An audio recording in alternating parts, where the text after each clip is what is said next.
Hi parents. I just wanted to make a quick video. I talked to your students before Thanksgiving break a little bit about fractions. We're actually going to be starting our fraction unit when we get back.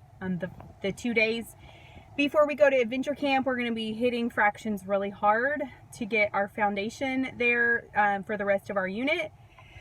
So I wanted to kind of talk to you a little bit about fractions and how you can incorporate them in this coming week and really make it pretty fun for the kids. So we talked about this on Friday with some of the groups that I had, and how you can kind of talk through some fractions at home, and it's really kind of fun. When you're cooking, you're using fractions, you're measuring. So if it's at all possible, incorporate your kids into those conversations.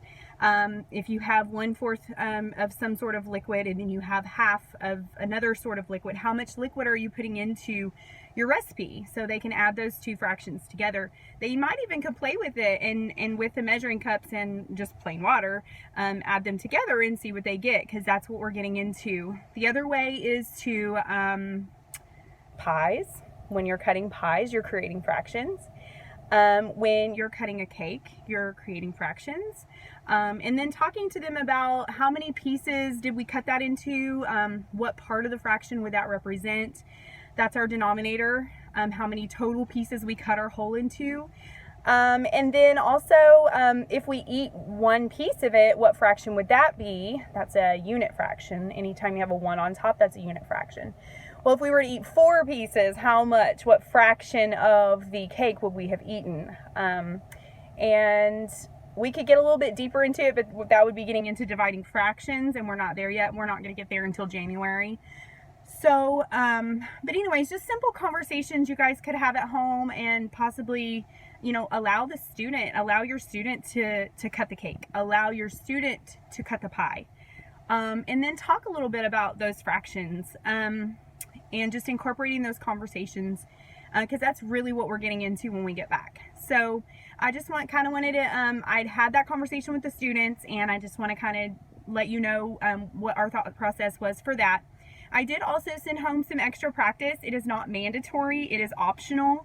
However, I will be offering a prize to any student who brings it back to me finished, showing all of their work. Like I said, not mandatory, just kind of optional. It is everything we've already learned so far this year, just kind of incorporates all of that.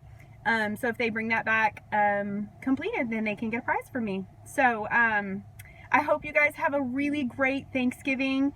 And I started to type all this out, and I was like, I'm just gonna do a video because it's just easier, and I can kind of convey it a little bit easier that way. But once again, I hope you guys have an amazing Thanksgiving break, and get some rest and allow the kids to get rest, and then we'll all come back ready to hit the ground running on Monday the 2nd. I look forward to seeing them back on the 2nd of December. We'll talk to you later. Thank you. Bye-bye.